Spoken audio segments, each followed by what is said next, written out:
오늘은 지난주에 이어서 다윗과 골리앗에 대한 이야기를 이어가겠습니다. 오늘은 조금 다른 관점을 가지고 이 이야기를 다뤄보겠는데요. 오늘의 설교 제목, 골리앗은 정말 강했는가? 의문을 제기하는 그런 말씀으로 전하도록 하겠습니다. 오늘 본문 지난주와 같습니다. 사무엘상 17장을 펴시기 바랍니다.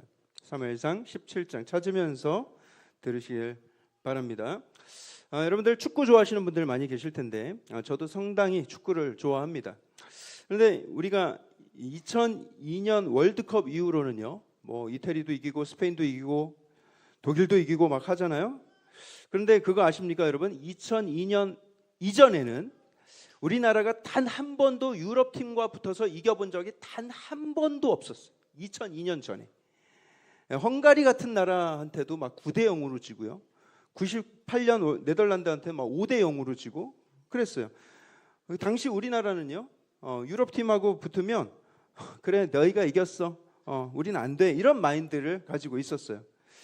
오래된 이야기인데 제가 우리나라 축구 선수가 인터뷰하는 장면을 아직 생생하게 기억을 하고 있는데요. 이 선수는 월드컵에 출전했던 아주 유명한 선수예요. 그런데 이제 이 선수가 나이가 들어서 은퇴를 했는데 자기가 86년 90년 월드컵에 출전했을 때를 회상하면서 이야기를 합니다. 당시에 경기 시작 전에 선수들이 이렇게 줄지어서 입장을 하잖아요. 그러면서 이제 선수들이 막 애국가도 부르고 앞에 서서 이렇게 인사도 하고 하는데, 당시에 슈퍼스타라고 할 수 있는 뭐 마라도나, 굴리트, 반바스텐, 마테우스 이런 선수들을 보면 막 다리가 후들거렸다는 거예요. 월드컵에 나간 선수가. 그런데 겉으로 티내지 않으려고 굉장히 노력했다는 그런 인터뷰를 제가 생생하게 기억하고 있습니다. 아니, 국가대표 출신이 방송에 나와서 그렇게 이야기하는 걸 듣는데 제가 너무 어이가 없었어요. 어린 나이였지만. 아니, 국가대표라고 해서 뽑아줬더니 월드컵 나가서 저렇게 벌벌 떨고 있었구나. 저렇게 후들거리는 다리로 공을 찼으니 골대 앞에서 개발이나 차지, 이런 생각을 하게 된 거예요. 물론 큰 경기에 강한 상대를 만나면 당연히 긴장이 되죠. 큰 경기고. 이해는 한다지만 어떻게 국가대표 선수가 그렇게 두려운 마음을 가지고 경기에 임할 수가 있었는가. 내가 그때 정말 목이 터져라 응원했던 한 사람으로서 굉장히 실망스러웠습니다. 그런데 그 전까지 한 번도 유럽팀을 상대로 1승도 못했던 한국 축구가 2002년도 월드컵을 앞두고요, 평가전을 하는데 그해 3월에 핀란드한테 2대 0으로 승리를 합니다. 유럽팀인데. 그 다음에 터키랑 붙어서 무승부를 이뤄내고요. 그 다음에 5월이 되어서 스코틀랜드랑 평가전을 하는데 우리가 무려 4대 1로 이깁니다. 당시 안정환 선수의 칩샷을 기억하시는 분들 꽤 계실 거예요. 그리고 그 다음 베컴과 루니가 있던 영국이랑 붙어서 1대 1 무승부가 되고요. 마지막 프랑스, 지단이 뛰던 프랑스랑 붙어서 2대 3으로 졌지만 경기 내용으로서는 프랑스랑 전혀 뒤지지 않는 그런 시원시원한 경기를 했어요.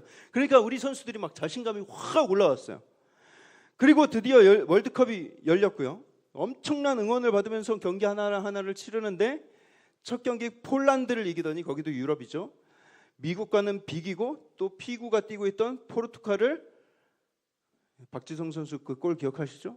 당당하게 이기고 조 1위로 16강에 진출을 합니다. 놀라운 일이었어요.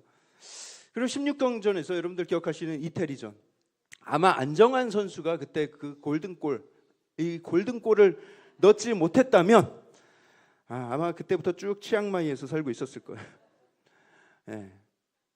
무적함대라고 불리는 스페인을 꺾고 준결승에 오르고, 그냥 뭐 무서울 게 없는 거예요. 막 승승장구.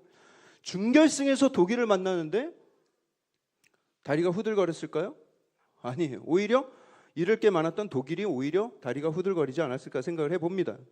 그리고 사실 그 경기도 이길 뻔했어요, 우리가. 그러면 결승 가서 브라질을 만났겠죠? 독일도 이겼는데 뭐 브라질도 이겼겠죠? 그러면 우승컵 트로피 들어 올렸겠죠? 우리나라가 그때 우승했으면 다른 나라들이 뭐 주최 측의 농간이니 뭐 심판 부정이니 뭐 말이 많았겠죠? 하지만 상관없겠죠? 너무 기뻤겠죠? 자, 오늘 제가 말씀드리고 싶은 것은 유럽팀만 만나면 다리가 후들거렸던 이 대한민국 축구가 어떻게 순식간에 그렇게 엄청난 자신감을 얻게 되었는가. 당시 우리 대표팀을 지휘하던 감독 히딩크 감독이요, 굉장한 명장인데 네덜란드 사람, 유럽 사람이고요. 그렇기 때문에 유럽 축구의 장단점을 다 꿰뚫고 있었습니다. 유럽 선수들은 피지컬이 아주 좋죠. 기술도 상당히 뛰어납니다. 빅클럽에서 뛰는 유명한 선수들이 굉장히 많아요. 20명이 넘는 우리나라 선수들 몸값 다 합쳐도 지네딘 지단 몸값 하나가 안 됐어요. 그런데 히딩크는 그들의 단점도 기가 막히게 파악하고 있었어요. 그것은 그들이 최고의 스타 플레이어이긴 하지만 팀 플레이를 잘 안 한다는 것이었어요. 비싼 몸값 때문에 자기 몸 안 다치는 것을 굉장히 중요하게 여긴다는 것도 알고 있었어요. 우리나라 선수들은 국가대표가 되면 목숨 걸고 뜁니다. 최고의 영예로 여기고. 근데 다른 나라 선수들은 그런 정신이 좀 부족하죠. 무엇보다 중요한 것은 우리는 긴장하고 집중하는데 그들은 이런 한국을 깔보고 업신여겼습니다. 우리 1승은 맡아놨다 이렇게 생각을 했어요. 히딩크가요, 단기간에 효과를 낼 수 있는 훈련을 중심으로서 이 선수들을 몰아붙이는데 그것은 선수들의 체력과 지구력 강화였습니다. 체력과 지구력. 90분 아니라 연장까지 120분을 다 뛰어도 쌩쌩할 수 있는 체력을 만들어 놓는 거예요. 그래서 전술 훈련, 기술 훈련 이런 거 다 밀어두고 오직 체력 강화에 엄청나게 공을 들입니다. 매일매일 입에서 단내가 날 정도로 훈련을 시켰다고 해요. 기술로 맞붙으면은 분명히 실력 차가 날 테니까 들러붙기 전술을 택합니다. 강한 압박을 하는 거예요. 상대가 공만 잡았다 하면 막 달려드는 거예요. 강하게 달려들면서 패스 미스를 유도하는 것이죠. 이 전술은 기술이 필요한 전술이 아니에요. 그냥 체력만 좋으면 누구나 할 수 있는 거예요. 당시 게임 뛰는 걸 보면 와, 어떻게 사람이 저렇게까지 뛸 수 있을까 경이로울 정도로 선수들이 많이 뜁니다. 그리고 우리 선수들이 개인기가 부족하잖아요. 그러면 개인기나 기술 훈련을 시켜야 할 것 같은데 기술 훈련 대신 패스 훈련을 엄청 시켰어요. 그래서 팀 플레이 하라는 것이죠. 나중에는 탄탄한 조직력을 바탕으로 패스를 막 돌리니까 그 패스 플레이 함으로써 유럽 선수들한테 점유율을 내주지 않고 경기의 주도권을 딱 쥐고 갔어요. 그리고 모든 것 위에 가장 중요한 것은 히딩크 감독이 선수들에게 자신감을 불어넣어줬어요. 너희는 내가 본 어떤 유럽 선수들보다 뛰어난 선수들이다. 너희들이 더 강하다. 지금은 실력 차이가 내가 볼 땐 거의 나지 않는다. 너희들도 이 월드컵 마치면 빅클럽에서 다 뛸 수 있는 수준이다 하면서 막 자신감을 갖게 만들었어요. 그렇게 월드컵에 임하니까 한국이 월드컵 4강이라는 깜짝 놀랄만한 결과를 이루어낸 것입니다. 자, 2002년 월드컵 이전에 한 번도 유럽팀을 이겨보지 못한 나라가 그 이후에는 계속 유럽팀을 만나던 브라질을 만나던 계속 이길 것 같은 느낌이 들지 않습니까? 심지어 독일은 우리의 밥처럼 여겨져요. 아마 독일 국민들은 내년에 있을 북중미 월드컵에서 우리 한국하고 마주치지 않기를 간절히 기도하고 있을 거예요. 얼마나 놀라운 변화입니까? 여러분, 그것이 바로 우리가 경험한 다윗과 골리앗의 전투예요. 심각한 언더독이었죠. 우리가 늘 벌벌 떨고 있었죠. 하지만 우리가 보지 못하고 있는 것을 히딩크는 볼 수 있는 능력이 있었다는 거예요. 강하게 보이는 골리앗 같은 상대에게도 분명히 약점은 존재한다는 사실을 히딩크가 분명히 꿰뚫고 있었던 것이죠. 그 어떤 강자도 다 마찬가지입니다. 그 어떤 골리앗같이 보이는 삶의 문제들 속에서도 공략할 수 있는 여지는 분명히 있다. 아무리 강한 상대에게도 약점은 존재하고 아무리 약한 언더독에게도 강점이 존재합니다. 하나님께 지혜를 구하면서 그것을 발견하고 용기를 낼 수 있어야 되는 거예요. 오늘 기억해야 될 첫 번째 원리는요, 골리앗의 강점이 오히려 치명적인 약점이 될 수 있다는 것입니다. 자, 지난 시간에 우리가 이스라엘 군대가 한쪽 언덕 위에 머물고 있고요, 그리고 블레셋 군대가 다른 쪽 군대 위에 다른 쪽 언덕 위에 이렇게 진을 치고 있는 것을 우리가 나누었죠. 그 두 개 사이, 그 언덕 두 개 사이에 엘라 골짜기라는 넓은 골짜기가 있었고요. 자, 지난주에 우리가 골리앗의 외형을 살펴봤는데 4절을 보시면 이 골리앗에 대한 묘사가 나오죠. 싸움 도드는 자, 이게 영어 성경에서 뭐라고 했죠? 챔피언이라고 했죠. 챔피언. 싸움 도드는 자, 챔피언입니다. 블레셋 군대를 대표할 만한 특급 전사, 전군을 통틀어서 블레셋 전군을 통틀어서 랭킹 1위, 그게 골리앗이었다는 거예요. 키는 6규빗 한 뼘, 오늘날로 2m 90이라고 했죠. 1m 90 아닙니다, 여러분. 2m 90이에요. 압도적인 거예요. 그리고 머리에 노트구를 쓰고 있고 비늘 갑옷을 입었다. 그 갑옷의 무게만 57kg가량 된다고 말씀드렸죠. 무릎 아래 보호하는 각반을 치고 어깨 사이에 단창이 있는데 말이 단창이지 날의 무게만 6.6kg였다. 날과 함께 날아가서 벽에 박힐 만한 그런 수준의 단창입니다. 게다가 거대한 칼과 방패가 있었어요. 누가 뭐래도 그의 피지컬은 압도적이었습니다. 아니나 다를까 사울 왕을 비롯해서 모든 군대들이 그 피지컬을 보고 다리가 후들거리는 거예요. 그런 마음으로 어떻게 나가서 싸울 수 있겠는가. 그런데 말콤 글래드웰이라는 영국 학자가 이 다윗과 골리앗을 연구하면서 책을 썼는데요. 바로 이 책이에요. 이게 책의 제목도 다윗과 골리앗입니다. 다윗과 골리앗. 근데 나중에 기회 되시면 한번 읽어보세요. 굉장히 깊은 인사이트들이 많이 담겨져 있는데 이 글래드웰 박사가 이 책을 쓰기 위해서 이 골리앗을 연구하면서 여러 가지 재밌는 사실을 발견을 해냈습니다. 뭐냐면 거인들의 강점처럼 보이는 그런 특성이 종종 치명적인 약점이 된다는 사실을 발견해낸 거예요. 자, 우리 한번 볼까요? 17장 8절에 골리앗이 소리치죠. 챔피언 골리앗이 쩌렁쩌렁하게 소리를 칩니다. 너희는 한 사람을 택하여 내게로 내려보내라 이렇게 소리를 쳐죠. 이게 고대에서 전쟁을 치르는 방식이라고 말씀드렸지 않습니까? 전면전을 치르면 너무 희생이 크니까 챔피언들끼리 다이다이로 붙어서 한쪽이 이기면 다른 쪽 군대가 전체가 다 항복하는 방식. 골리앗이 지금 1대1로 싸울 것을 머리에 예상하고 있었어요. 어떤 싸움인가요? 막 이렇게 들러붙어서 칼싸움하는 것을 생각하고 있었을 거예요. 그래서 자꾸만 한 명을 내려보내라고 요구한 거예요. 사울도 머릿속에 그런 대결을 그리고 있었을 거예요. 그런데 사울이 자기가 생각하니까 자기가 사이즈가 딸려. 그래서 싸움에 나간다는 다윗한테 자기의 갑옷과 칼을 주려고 했던 것입니다. 칼로 싸우는 줄 알고. 그런 싸움은 골리앗에게 굉장히 유리한 싸움이죠. 골리앗도 스스로가 그런 싸움에 특화된 전사라는 것을 잘 알고 지금 기고만장해 있는 것입니다. 그런데 이 글래드웰 박사가 연구한 결과 이 골리앗은 거인병을 앓고 있는 말단 비대증 환자였을 가능성이 크다 이렇게 문제를 제기합니다. 이 병은요 우리 몸의 뇌하수체, 우리 뇌 속에 있는 뇌하수체 안에 양성 종양이 생기는 것인데 이 양성 종양이 계속해서 성장 호르몬을 과잉 생산하게 한다고 합니다.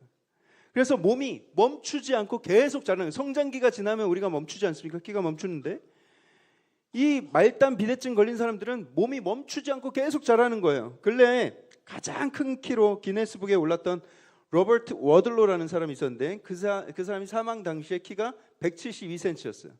놀라운 것은 그가 죽기 직전까지 몸이 자라고 있었대요. 요즘은 그 뇌하수체의 그 종양을 내시경으로 제거하는 수술이 있다고 합니다. 여튼 이 말단 비대증을 앓게 되면요 키와 골격이 커지는 동시에 가장 흔하게 나타나는 증상이 시력이 약해진대요. 그래서 골리앗도 시력이 안 좋아진 것이 드러나는 부분이 많이 있는데 40절을 보세요. 40절에 이제 다윗이 손에 막대기를 가지고 갔다 이렇게 기록이 되어 있습니다. 이것은 모세의 지팡이를 일컬을 때도 쓰던 단어예요. 그래서 목자들이 사용하는 긴 지팡이를 가지고 나간 거예요. 그런데 43절을 보시면 골리앗이 다윗에게 소리치죠. 네가 나를 개로 여기고 막대기를 가지고 내게 왔느냐 화를 냅니다.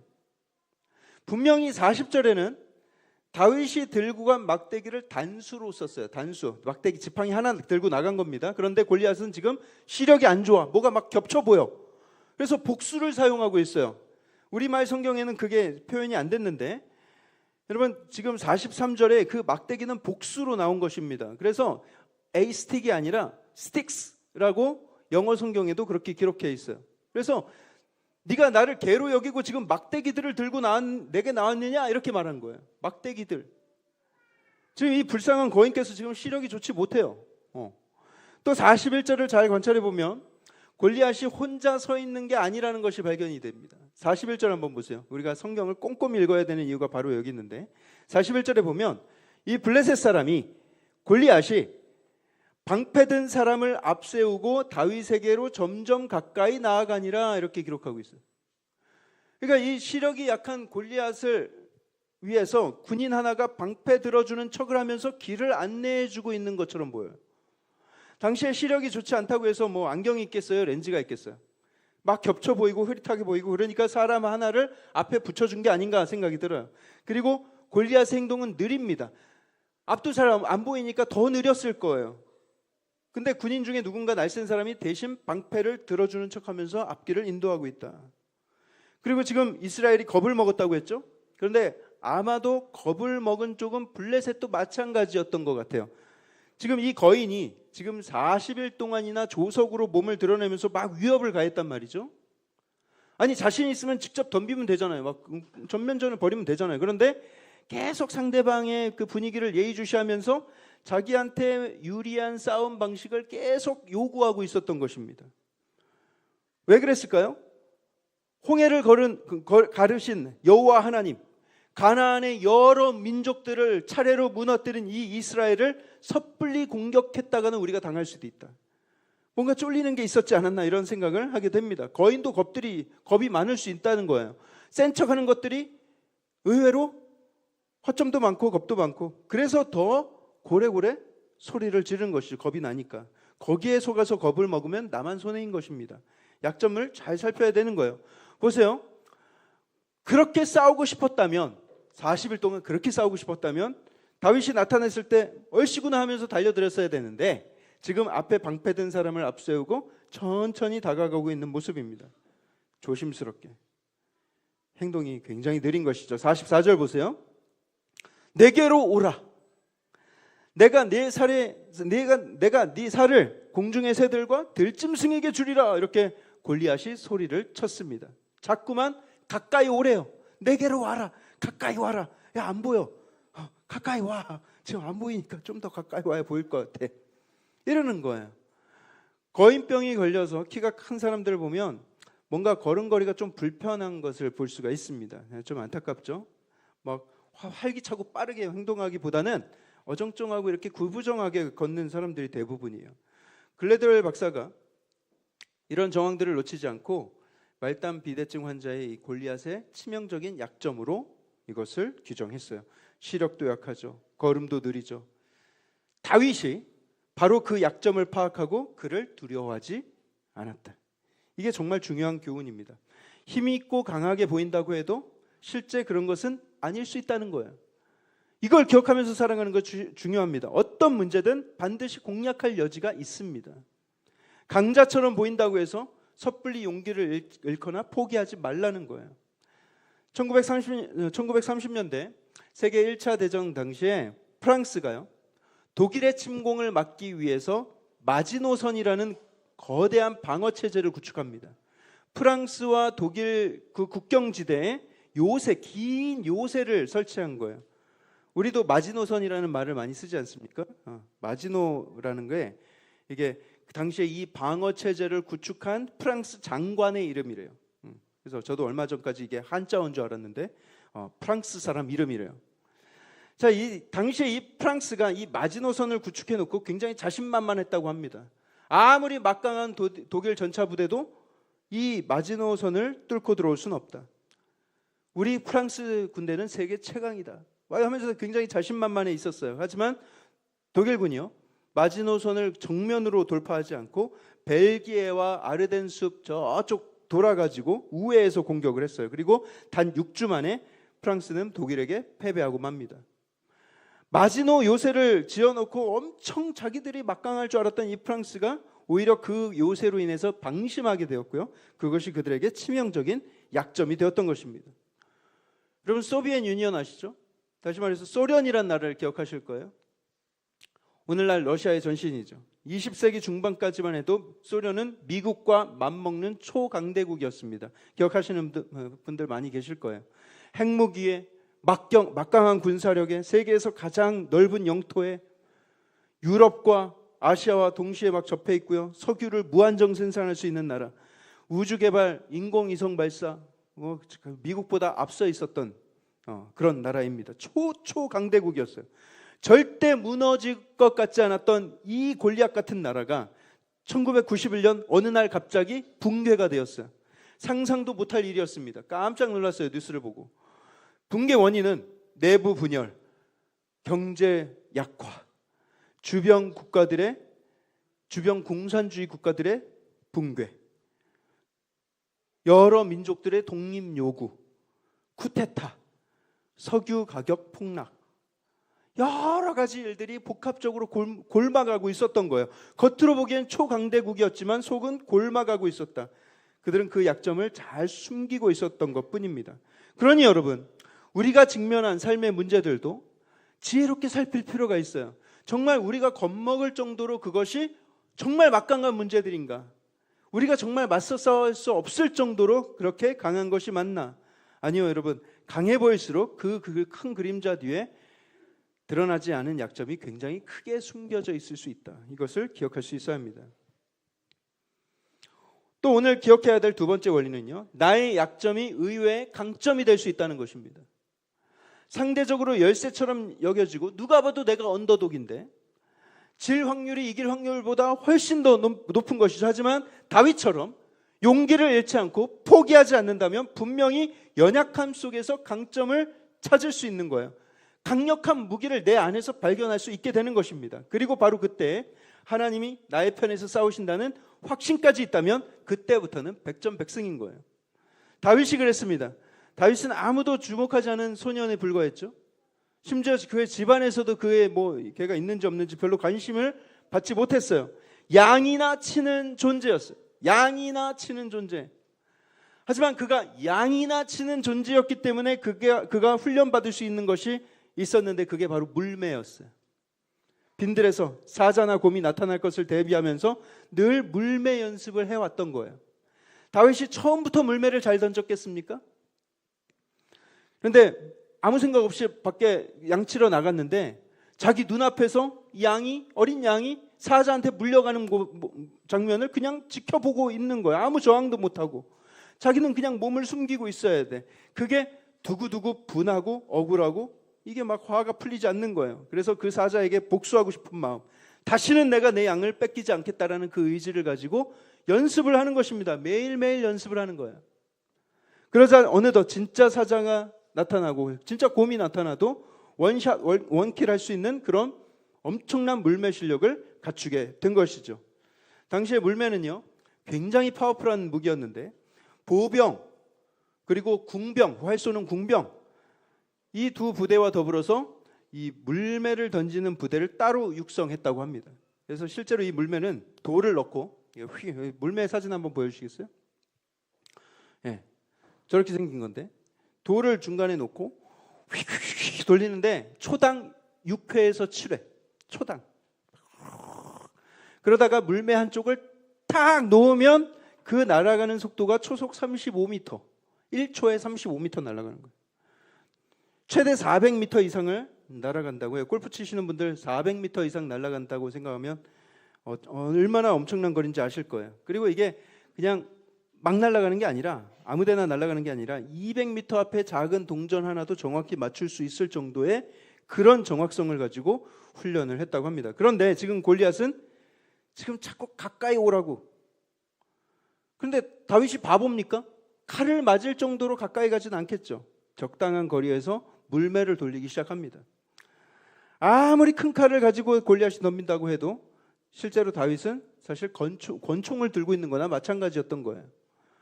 그런데다가 골리앗처럼 말단 비대증을 겪는 그런 환자들은요, 주로 이 앞에 부비강이라고 있는데 이게 이 두개골과 이 코 사이에 공간이 있다고 해요. 어떤 빈 공간이 있는데 이 코뼈와 두개골 사이의 공간이 커진다고 합니다. 굉장히 커진대요. 이렇게 그 거인병 걸린 분들을 보면 이제 이렇게 코 부분이 굉장히 이렇게 발달한 것을 볼 수가 있어요. 그런데 그러다 보면 이게 발달하다 보면 이 전두골이 상당히 얇아진대요.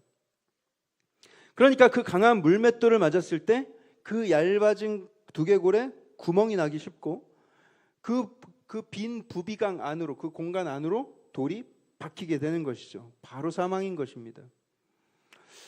여러분, 우리가 매일매일 우리의 주어진 삶에 최선을 다해 임해야 되는 이유가 바로 여기에 있습니다. 나에게 주어진 일을 하찮게 여기지 마세요. 만약에 다윗이 자기가 양치는 일을 하찮게 여기고 최선을 다하지 않고 책임감을 느끼지 않고 그냥 대충 양치고 돌아오고 뭐 물려가든 말든 뭐 내가 중요하지 그러면서 그렇게 살았다면 이런 능력이 생겼겠습니까? 우리 공부하는 학생들 꼭 기억하세요. 하루하루 최선을 다해서 선생님 말씀 잘 들으세요. 집중하세요. 그날 배우고 익혀야 될 것 완전히 마스터하세요. 뭐 따로 공부 안 해도 돼요. 그러면 그게 여러분들이 거인을 쓰러뜨리는 능력이 될 것입니다. 직장생활 하시는 분들 중에도 뭐 내가 이 일 언제까지 하겠어, 그런 자세로 임하지 마세요. 사장님 눈 피해서 대충 시간 때우고 뭐 그냥 월급이나 받고 이런 자세로 절대 지내지 마세요. 남들보다 한 발짝 더 뛰고 더 능률적으로 더 효율적으로 일하는 방법을 찾으시고 책임감을 갖고 일하세요. 그런 사람에게 비정규직이 정규직이 되는 역사, 없던 자리가 생기는 역사, 계획에 없던 승진이 생기고 회사의 정관이 바뀌어서 정년이 늘어나는 역사 일어나게 되는 거예요. 그런 사람들에게 일어나는 거예요. 골리앗이 느릿느릿 걸으면서 가까이 와라, 가까이 안 보여, 가까이 와라 했을 때 다윗은 속으로 생각했을 거예요. 와, 얼굴이 크니까 맞추기가 굉장히 쉽겠네. 오히려 사자나 곰을 상대할 때보다 더 쉽겠는걸? 이런 생각을 하지 않았나 싶어요. 거인을 무시무시한 존재로 만드는 바로 그 강점이 약점의 근원인 것을 파악한 것이죠. 역사와 경험은요, 골리앗 앞에서 무서워 떨지만 말고 그 골리앗을 한번 의심해 보라고 우리에게 가르쳐 줍니다. 미군이 베트남 전쟁을 시작할 때 길어야 몇 개월 안에 끝날 수 있을 것이라고 예상을 했어요. 그렇게 시작을 했습니다. 하지만 그것은 미국의 일방적인 생각이었고 베트공들은요 굉장히 효과적으로 미국과 맞서 싸웠습니다. 포로로 잡힌 베트공들이요, 너희들이 전쟁에서 이길 거라고 생각하냐 이렇게 질문을 하면 우리가 이길 거다라고 확신하는 사람 한 사람도 없었대요. 베트공들이 우리가 이길 거라고 확신은 안 한다. 그런데 놀라운 것은 자신들이 전쟁에서 질 거라고 생각하는 베트공도 한 사람도 없었대요. 이게 무서운 거예요, 여러분. 우리가 질 거다, 우린 졌다라고 생각하는 순간 그걸로 끝이에요. 거기서 생각이 더 뻗어나가지 않습니다. 하지만 또 이긴다라고 확신하면 어떤 마음이 들까요? 그것도 위험해요, 사실. 자만과 교만으로 패망한 나라가 어디 한둘입니까? 하지만 이길지 질지 모르지만 한번 싸워보자. 죽기 살기로 한번 싸워보자. 이 마음이 가장 강력한 거예요. 저는 살면서 뭐 큰 빚을 져본 적은 없지만 그 압박과 두려움이 어떤 것인가를 생각하면 정말 막막할 것 같아요. 빚이 있는 분들, 이게 아무리 노력해도 잘 안 갚아지잖아요. 이자는 계속 늘어나고요. 그때 아무리 그 빚이 거인처럼 보이는 그런 거대한 문제로 여겨진다 하더라도 저는 숨거나 도망하지 말라고 말씀드리고 싶습니다. 제가 조금 더 실질적인 조언을 드리자면, 빚이 늘어날 때는요 피하지 말고 하루라도 한시라도 빨리 맞서는 것이 핵심입니다. 빚이 무서운 이유는 복리 때문이에요. 시간이 지날수록 불어나는 속도가 더 빨라집니다. 그리고 빚마다 이자율이 다 다르죠. 그래서 여러분들이 공격 순서를 잘 정하셔야 돼요.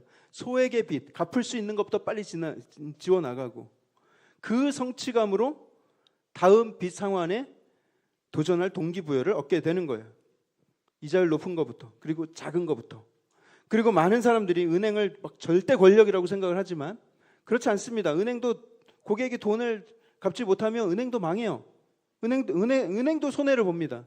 그래서 찾아가서 이자율 조정 협상을 하거나 리파이낸싱을 하거나 상환 유예 요청을 하거나 그런 방법을 최대한 동원해야 되는 거예요. 소비 지출을 내가 극단적으로 줄이고 사이드 잡, 세컨 잡으로 엑스트라 수입을 만들어서 치열하게 갚아 나가야 되는 거예요. 그러다 보면 어느덧 그냥 빚만 갚아지는 것이 아니라 나에게 경제적인 능력, 내 캐파가 늘어나요. 돈을 더 지혜롭고 더 잘 벌 수 있는 그런 수완이 생기게 됩니다. 빚이 많이 있었던 시간들이 그게 나에게 약점이 되고 나를 그냥 절망시키는 것이 아니라 나를 더 강하게 만들고 돈 더 잘 벌게 만들고 더 잘 관리하게 만드는 그런 시간으로 변할 수 있다는 거예요. 여러분, 천재적인 음악가 베토벤의 이야기를 잘 아실 겁니다. 그가 처음부터 그런 천재성이 있었을까요? 아니요. 그는 일반적인 그냥 여러 음악가 중에 한 사람이었어요. 그런데 그가 20대 후반부터 청력을 잃기 시작했죠. 음악을 하는 사람이 청력을 잃는다는 게 어떤 의미인지 한번 생각을 해보세요. 하지만 그가 청력을 잃었다고 해서 포기하지 않고 손가락 끝에 피아노 건반의 울림을 느끼기 시작했어요. 이 전율을 느껴가면서 작곡을 하기 시작을 하니까 다른 감각이 계속 더 예민해지고 이제는 막 귀가 아니라 심장으로 이 음악을 느끼기 시작하는 거예요. 완전히 새로운 방식으로 작곡을 하기 시작하더라. 그 결과 운명고양고, 합창교향곡 이런 엄청난 작품을 만들어 냈습니다. 만약 그가 그런 장애가 없었다면 그냥 계속 평범한 음악가로 지냈을 거예요. 하지만 그의 치명적인 약점이 의외의 강력한 무기가 될 수 있었다. 여러분, 난독증이라고 들어보셨나요? 이게 책을 읽을 수 없는 그런 증상이에요. 이게 그 뇌의 어떤 한 부분에 이 피질이 부족해가지고 이게 뇌가 작동이 안 되는 거예요. 이 지식을 습득하기가 굉장히 어렵습니다. 이 사람들은 고양이라고 쓰여진 것을 보면서 한참 만에 양고이 뭐 이렇게 읽어요. 글자 하나하나가 나타내는 소리가 머리에 잘 연결이 안 되는 거예요. 책을 읽을 수 없고 지식을 책으로 습득할 수 없으니까 지식을 습득하기 위해서는 이 사람들은 다 외워버려야 해요. 외워야 돼요. 다른 사람들의 말을 잘 듣고 경청하고 있다가 그것을 외워야 돼요. 그래서 경청하는 능력이 굉장히 뛰어나고요. 그리고 머릿속에 그것을 정리하는 능력이 굉장히 탁월합니다. 어릴 적부터 막 사람들한테 무시당하고 거절당하는 게 굉장히 익숙해져 있어서 사람들의 감정을 읽는 게 굉장히 탁월해요. 그래서 굉장히 어린 시절에 고통스러운 어린 시절을 보내게 되겠죠. 그런데 그 시절을 지나면서 다른 능력들이 막 발달하는 거예요. 한쪽이 막히니까 다른 쪽이 뚫리는 것이죠. 물론 모든 난독증을 겪는 사람들이 다 그런 능력을 발휘하는 건 아닙니다. 극복하는 사람보다 도중에 좌절하는 사람들이 훨씬 더 많아요.